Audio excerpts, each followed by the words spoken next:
This is ClueCon Weekly, the official FreeSWITCH web show produced and broadcasted directly from FreeSWITCH. ClueCon Weekly features live updates from the FreeSWITCH developers and presentations from various pioneers of communications technology.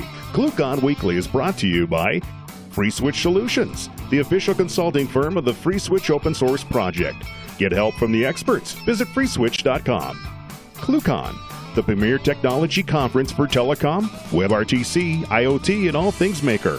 ClueCon is held every year in Chicago, Illinois, and offers an all-day hackathon and 4 days of technology-rich presentations from developers around the world. Learn more at ClueCon.com or call 877-748-CLUE. All right, guys, welcome to ClueCon Weekly. Today is April the 12th, 2017, and we'll have Dave Horton joining us today. We'll be talking about a new open source framework that he's been working on for communications. And you'll hear some familiar names in there when he's talking about that. So you guys stand by for that.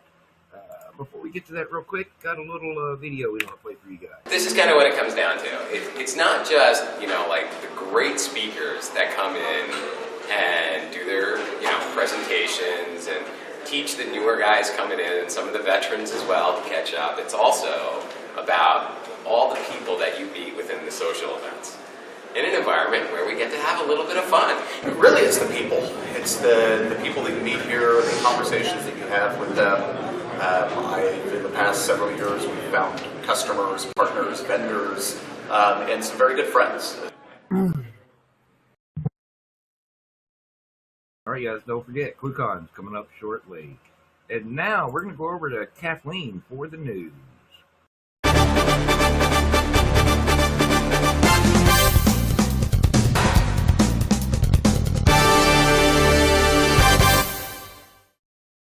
Thanks, Ken. First, I have a fantastic offer. ClueCon is having an $8.99 flash sale. So use the code ClueCon special for you. There you go. And it'll get you a ClueCon ticket for only $8.99. Act fast because this offer expires Friday night. And then we'd like to send out a big thank you to Uma and Anchor for their ClueCon 2017 sponsorship. Join us at the conference to see what cool prizes they have for you. And go to ClueCon.com/sponsors to check out some of the companies joining us for ClueCon 2017. And there are only 18 days left to submit your speaking proposals for ClueCon. The deadline is coming up fast. Submissions are May 1st.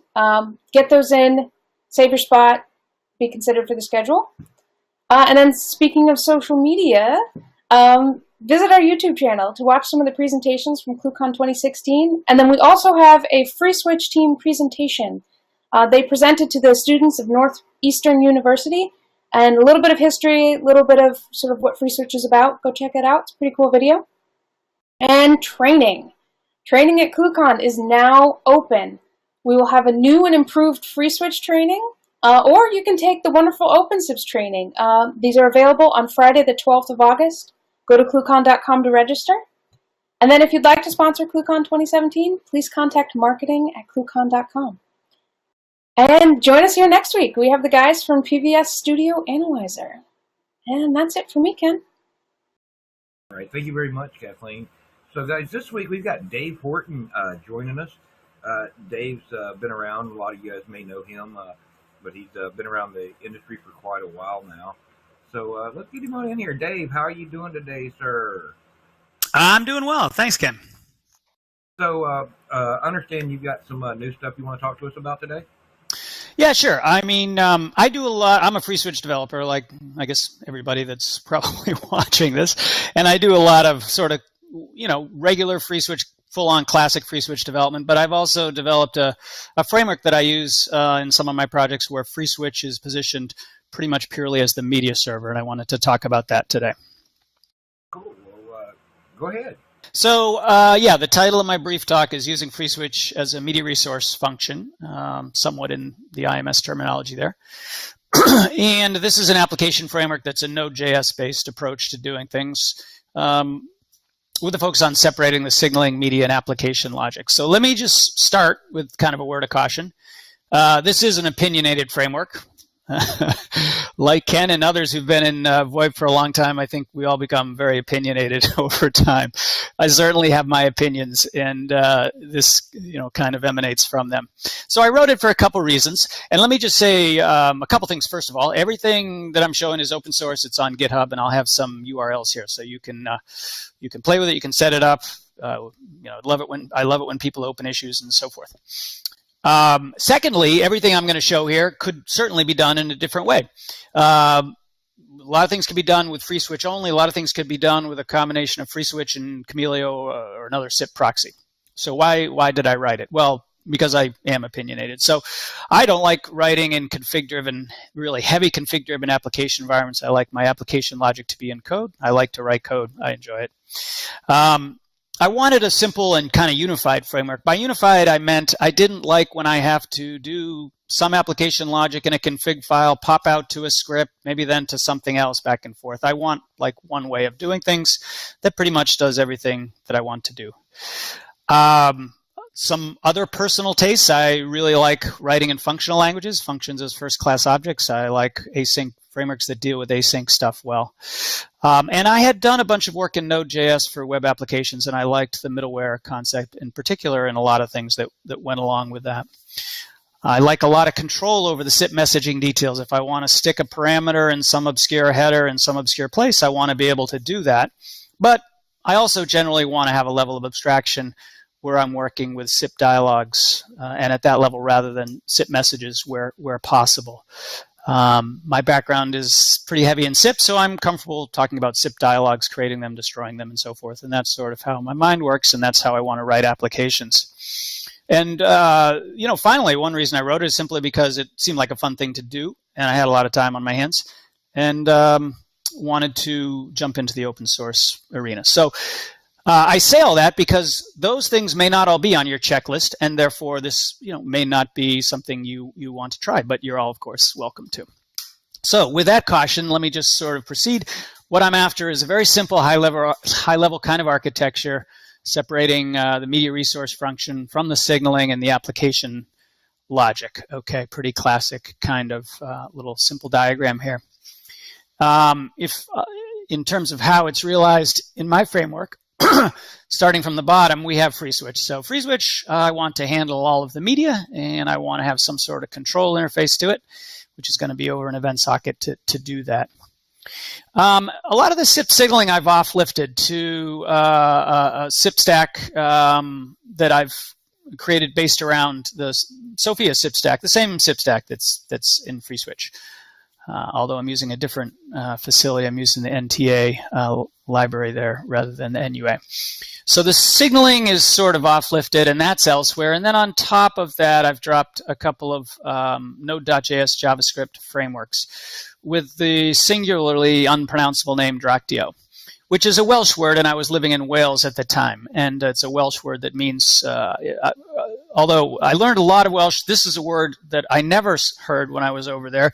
Looked it up in the dictionary, so everything I say about it could be completely false, but it's supposed to mean, and in my mind does mean, to drink lustily, or to sip with vigor is how I think of it. In any case, it's a Node.js framework really with a lower level piece, the Dractio middleware kind of piece, and then two sort of partnering higher level frameworks, Dractio SRF for Signaling Resource Framework, Dractio FSMRF for FreeSWITCH Media Resource Framework. And I will talk a little bit more about how those pieces come together. In terms of what they present to an application developer, it's a very small number of classes. So, again, aiming for simplicity. If we look at the Signaling Resource Framework, it really exposes only two classes. One is the Signaling Resource Framework itself. You create an instance of that. Given some information, you create an instance of a Signaling Resource Framework. You need to connect to one or more SIP servers, these Dractio servers, that are actually doing the SIP messaging, has the Sophia SIP stack. And you get events from them, and then you do things in your Signaling Resource Framework, like simply proxying requests or creating dialogues of various kinds, user agent server, user agent client, back-to-back dialogues, and so forth. And hence the other major object that's exposed, class or object that's exposed, is a dialog object. So you're producing dialogues, you're acting on them, creating them, modifying them, tearing them down, and so forth. So pretty simple and limited kind of surface area to that library. And the media resource framework on FreeSWITCH, similarly, very simple. Again, instance of a media resource framework, which you would create by connecting through the library eventually to a FreeSWITCH media server on a event socket. That would produce an instance of a media server, and with that you could do things like connect calls to it. You can create resources on it. And there's really only two kinds of resources that I currently support right now. One is what I call an endpoint, which is really a channel on FreeSWITCH, and the other a conference. So you can do various things with these classes, connect endpoints together to bridge them, all of the different FreeSWITCH applications or API methods. They're just resources, and when you're done, you destroy them. So that's, sort of the long and short of the API or what needs to be kept in mind as a developer. So fast forward a little bit to what an application actually looks like if you sit down to write things in this framework. I'll give you two examples, just a little bit of source code to look at. One is a very simple proxy. And at the top of this file, there's sort of some boilerplate stuff where you're getting your instance. In this case, you just need a signaling resource framework, not a media resource framework, since you're just going to be a proxy. So this is kind of boilerplate, this top section where you're producing a signaling resource, an instance of the signaling resource framework. And we're going to connect to a server at some point with configuration details in a config file somewhere. And then we're going to install some middleware. We have the srf use invite. So that is basically installing some middleware that will get executed when an incoming invite message comes in. And in this case, we're doing something simple. We're just going to verify that the sender is a known source address, send a 403 back if not. Below that is the invite handler. So when we get to the invite handler, we know that all the middleware's been executed. These are only valid sources, and we can go into doing our function, which in this case is determine how to proxy the call since we're a proxy. So there's some unknown, unshown function to determine how to route that call based on the call number returns a destination. That part's not particularly too relevant to understand the framework. And then we're simply going to proxy the request. We're just going to proxy the request, provide the destination, along with some options. Do we want to remain in the dialogue or not? There's some other options that are all left to the defaults, but basically it's going to just tell the Directive server, go ahead with these instructions, proxy the call, and then we get the results back. There'd be a lot of detail in the results as far as what happened, whether it was successfully completed or not. So very simple kind of proxy application.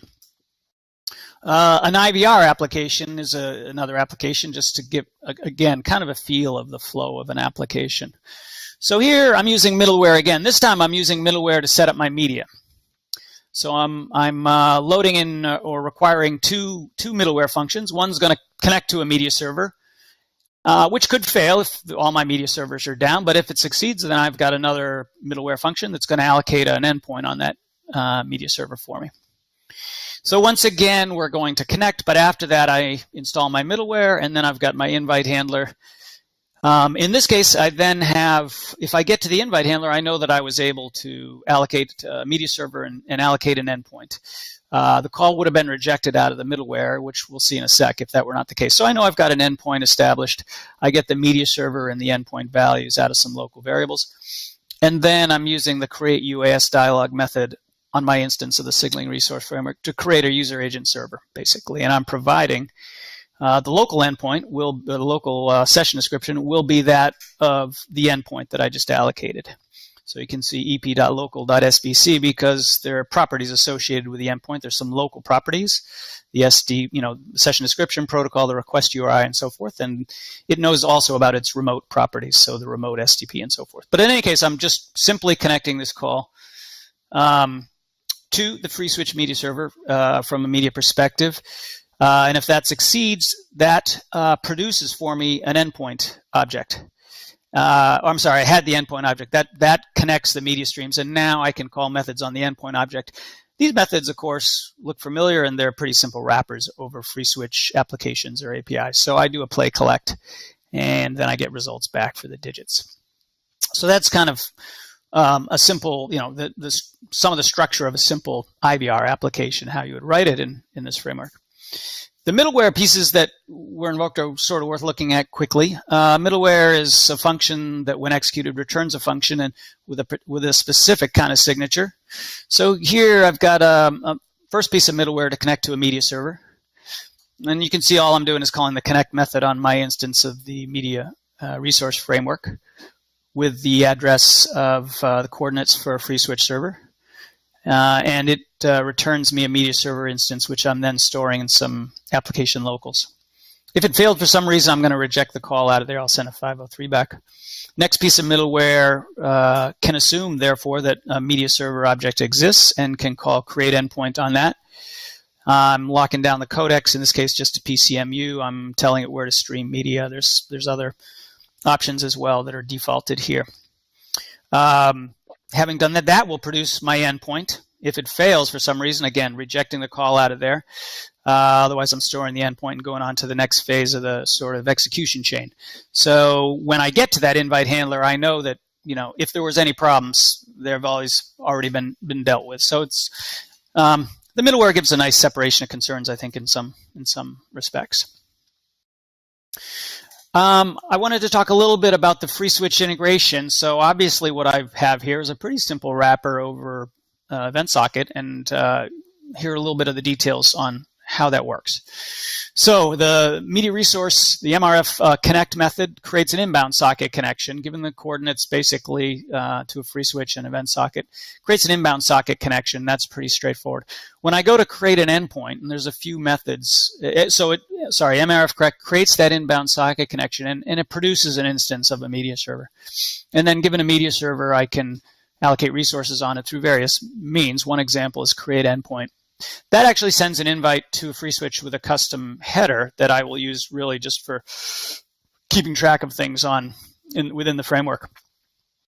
And the configuration on the FreeSWITCH is very stripped down.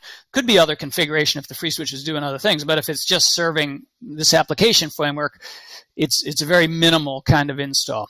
It has a one simple dial plan that does nothing but identify these special kinds of invites, these sort of control invites, if you will, and creates an outbound socket connection back to a waiting server on whatever server the framework is running. So some of the example invite looks a little bit like this, just stripping out everything but the most interesting parts. It's an invite sent to the FreeSWITCH. The user agent header is populated with just the .do-fsmrf, and then a cookie that's used on the server, and a custom header that has the coordinates of where we want that outbound socket to come back to. And below, there's sort of the dial plan piece. It's pretty straightforward. If the user agent header matches that, then create an outbound socket back to that location. So that just sort of gets the two hooked up. And so at that point, you've got an endpoint allocated on the framework, and it's got an outbound socket through which it will do control stuff. If I tried to give you a picture of how it works, it would just be like invite coming in, and we'll call connect, and that creates an inbound socket. When we create an endpoint, it creates an inbound socket and produces that media server object. Now we can call create endpoint. That generates the invite outbound socket back. Now we can have our TP set up. So that has produced an endpoint. We can then say endpoint play collect, and we're just saying something like play collect, play and get digits on the endpoint. So pretty straightforward kind of wrapper type of thing. This framework I regard as a sort of a work in progress, and I probably always will, but it has been validated in a sense by various production applications that I've used to build it for service providers and carriers. Some of the different types of applications that have been built with it, certainly a bunch of different SIP proxy call routing applications, including 800 kind of toll-free types of applications. IVR kind of front end. Had an interesting back-to-back user agent application for an emergency response system where they had a particular requirement where I needed to about 8 or 10 seconds into the call, verify that media has actually been flowing both ways, because there are some natted situations they were worried about.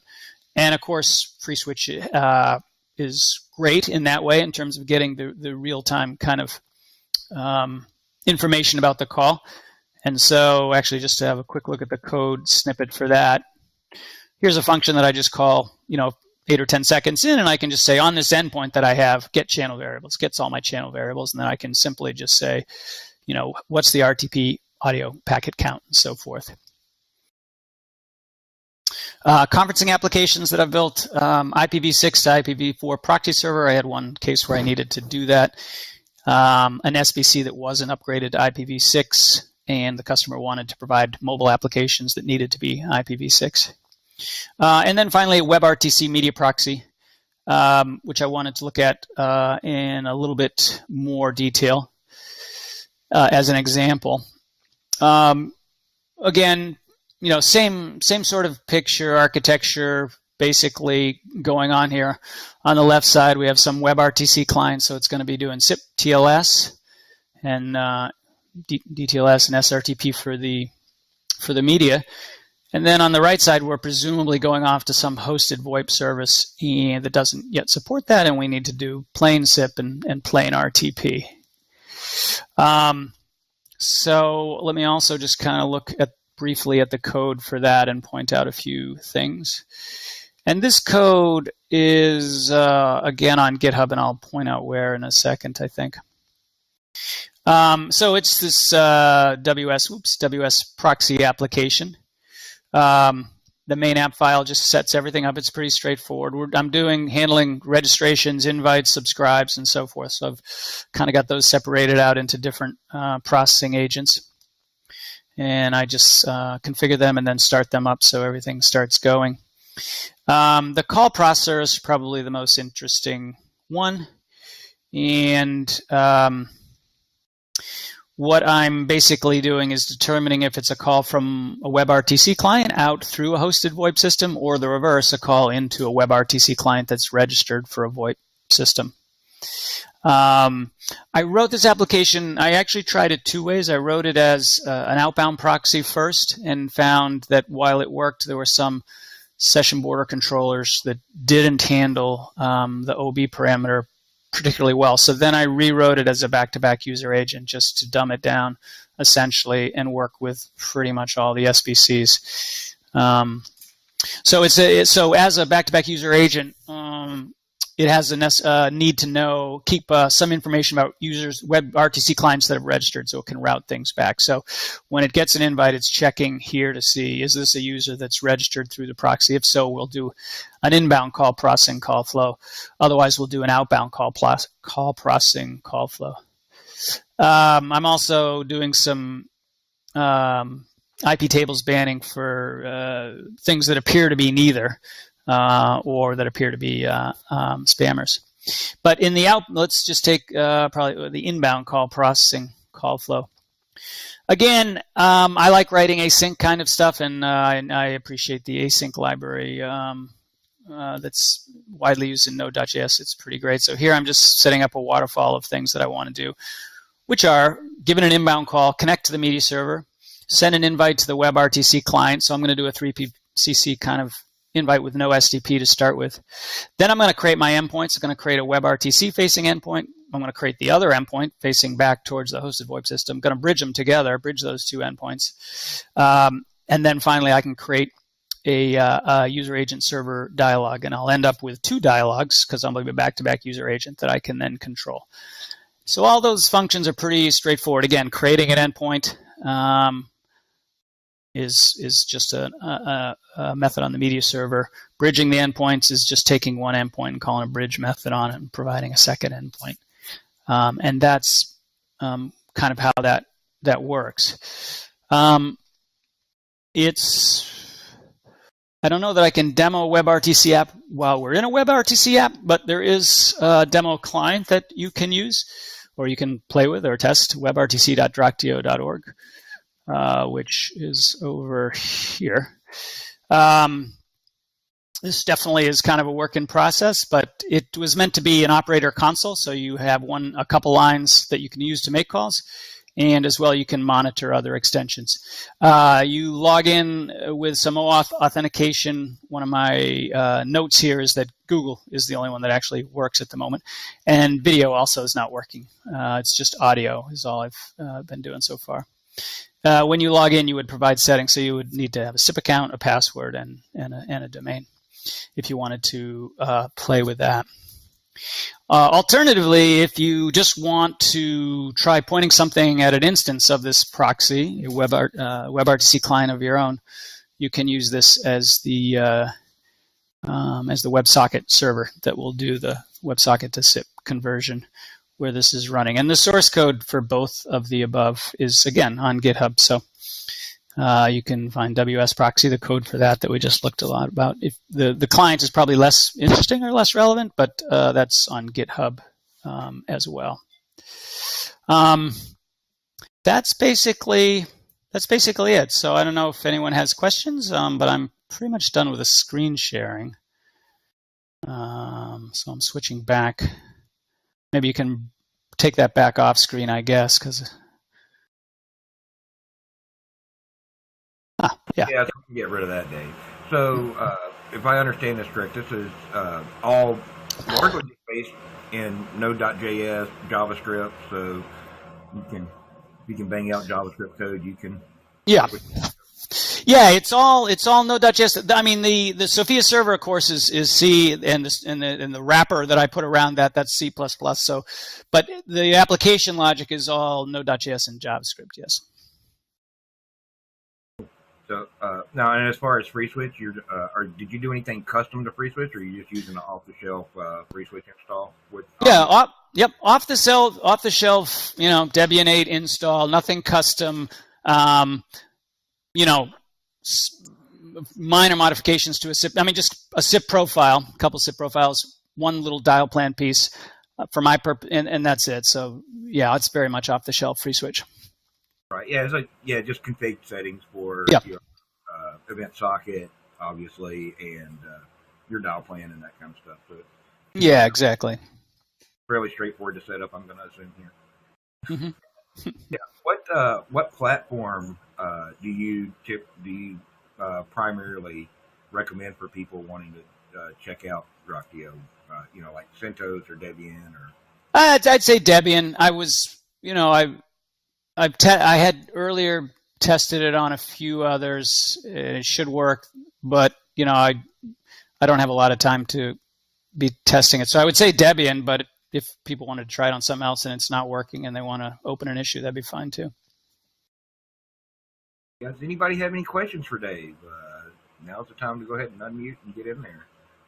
I think you did a pretty thorough job of covering the framework, for a quick intro today.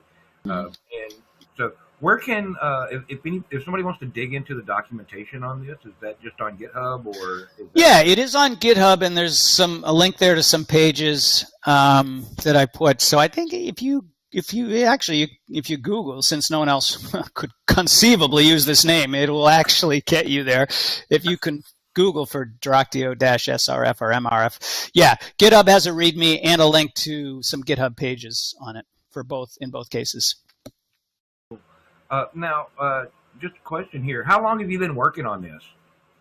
On and off for the last, I'm going to say 3 years. Yeah, so it's, three and a half years, something like that. Mm-hmm. So this is not something that's like brand new. You've already got to the point where it's reaching a mature, some semblance of maturity. Yeah, I mean, it's definitely not brand new, and I've definitely incorporated more and more into commercial projects that I do. The caveat is I'm always building it with a specific purpose in mind. So I think that building a general purpose piece of software is pretty daunting, and I wouldn't say it's there because I'm always testing the use cases and scenarios that I've got right in front of me at the moment. But and certainly, the documentation, while it exists, could be better. So I sort of don't want to hang the description that it's it's done, or it's it's not, but it's there. It works, and I'm I use it. Yeah. Yeah. And I think me and the rest of the guys that work on at the FreeSWITCH team, we can say that open source is never done. Yeah. Yeah. I mean, I won't say I get yelled at, but I do get funny looks, even from some of my feature requests for the stuff that I work on every day. Mm-hmm. You know, so I mean, and then I mean, FreeSWITCH is over 10 years old now, and this will be the 13th ClueCon. Mm-hmm. It was really kind of unveiled at the second ClueCon. Tony started working on it after the first one, so we're 12 plus years into it now, and the feature set, every time you turn around, it just keeps growing. Yeah. Well, yeah, and you guys have set a high standard. So my point is, I'm not to that standard yet, but endeavoring to it, aspiring to it, shall we say? I do have to say that props if you can understand that Sophia code. I've looked at that stuff in a different way, but being able to write to that, Tony and Mike. Oh my God, they spent hours decoding, days and days decoding that stuff. So, it's there's some props on Matt for figuring out that. Now, as far as getting into production environments and back to that, have you done any scaling tests or anything like that with Droctio at this point? Yeah, a little bit. I mean, not as much as I would like to. Most of the deployments I've done have been on DigitalOcean virtual machines, fairly, the low end ones that cost you $30 a month or $40 a month. And for different applications, I've on that server I've tested to 80 calls a second kind of thing. So that's sort of where it's at right now. Yeah, so I mean, you can get some good volume in there. Yeah. I mean, that was certainly my intent. I mean, my background was building, stuff for carriers, so that was certainly my intent. But you can always do better, and it is, it's a scripting environment, so I haven't done any head testing with other purpose-based kind of SIP proxies, and I suspected, that I may not be at the level that they're at, but I usually approach that with horizontal scaling anyway. So.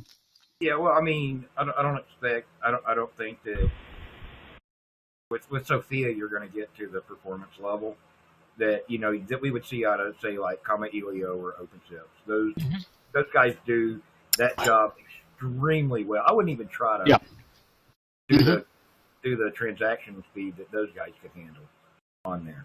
But I mean, what they're there for, because you can stick that out in front of whatever you want and horizontally scale it away and have all kinds of fun. So, yep. Really tough today. Give everybody else another chance to get any questions in there. Dave, this is Eric Tammy. I'm principal engineer at OnSIP. I just had a question about the SIP implementation within Droctio on the Node side. I'm not sure if you're familiar with SIP.js or not, but that's an open source JavaScript stack that we maintain here at OnSIP. And we've built a similar sort of internal system to what you built with Droctio, and that we do ESL connections from a Node.js server that runs, stuff like that. And so I was actually just curious about what the implementation was of sort of the SIP side of things within Droctio, sure. What you've done there, and whether or not you've considered using third-party libraries like SIP.js. Yeah, so I am familiar with SIP.js, and I've used it on client-side stuff, and in fact, the little WebRTC client demo uses SIP.js. That was probably the first time I used it, so maybe I wasn't so familiar with it before then, but now I'm familiar with it, like it. It's, I really enjoyed that experience. As far as the Droctio server piece, so basically it's a C++ application that uses Sophia for the core of the SIP messaging. I use Sophia's NTA kind of interface as transactional instead of NUA, because I feel like that is probably a little more performant. The JavaScript part is in the Dractio library, and it really connects over something analogous to an event socket to the Dractio server, and provides instructions like I want events for invites, or respond to this invite by SIP. So really, all the SIP call processing is not in JavaScript. It's on the server side. Okay, and I apologize because I came in about 10 minutes late to this, so I wasn't certain. It sounded like you were using Sophia and stuff like that, but I wasn't sure if that was more the interaction of the ESL side passing to FreeSWITCH. So just for my own edification, just kind of talking through it. So the actual Dractio JavaScript side receives the messages over WebSocket and then just dumps them off to the Dractio server. Is that what happens? Kind of from an architectural perspective? Okay. Yeah, the Dractio client connects to and registers with the Dractio server, so then it would get messages relayed, and it would pass them up to applications, dispatch them to applications who would choose to respond. So there's not a ton. I mean, the only thing that's done on the JavaScript side that's sort of like real SIP would be some additional parsing of messages. But the transactional aspects are all done by Sophia.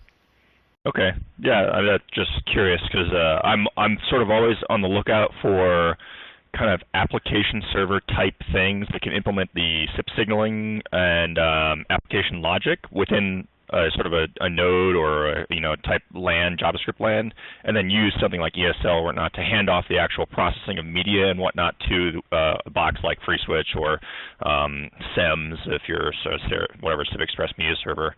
So I was just curious how analogous this was to that. So it seems like it's in the ballpark, but slightly different. Anyways, thank you. Yep.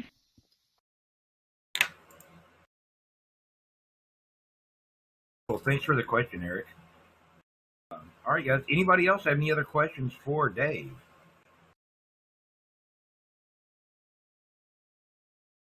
Well, Dave, I want to thank you for coming out and joining us today. Some really cool stuff.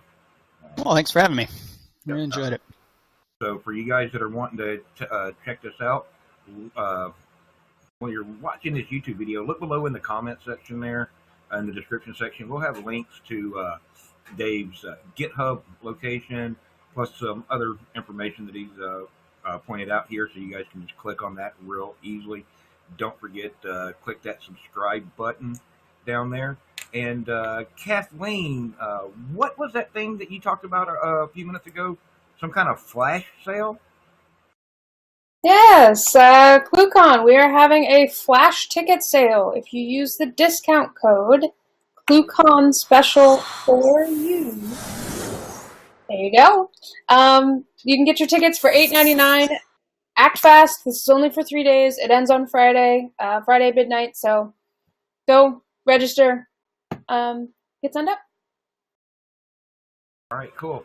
And don't forget, guys, next week we'll have the PBS analyzer guys here. That's a static code analyzer. We ran it against FreeSWITCH and found some stuff, and thanks to those guys, we do that again on a regular basis. So they'll be here talking about that next week right here on ClueCon Weekly. So you guys come in and join us there. Thanks, guys, and we'll see you next week. You've been watching ClueCon Weekly. Tune in every Wednesday at 1 p.m. Eastern Time, or visit us online. Please follow the FreeSWITCH team on Twitter and Facebook by visiting our site at freeswitch.org.